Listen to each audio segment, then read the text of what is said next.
Dito na lang sa loob. Tama na ako guys kaya?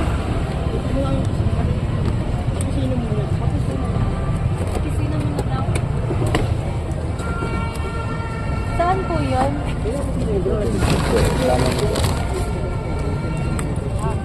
Thank you po. Doon muna daw tayo. Okay na po.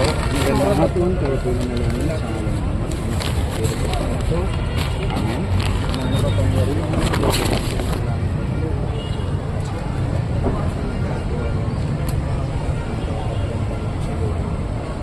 pagkaloob mo sa mga maglalakbay sa pamamagitan ng motor na ito, ang pag-ingat sa kaligtasan ng tanan at sa kanilang pagpunta sa gawain at paglilibang, iyon ipagama na si Kristo ay kasama niyo sa daan bilang Panginoong nabubuhay at nag-aahari kasama ng Espiritu Santo sa walang hanggan.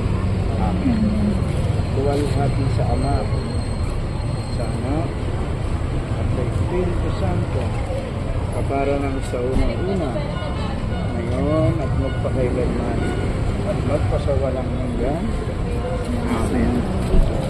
Helmet sa Bible. God bless. Thank you po. God bless. Thank Sa you ngalan po. ng Ama, Anak, at Espiritu Santo. Maraming salamat. Ingat po kayo. Ayan, may kuha ko sa inyo ma'am.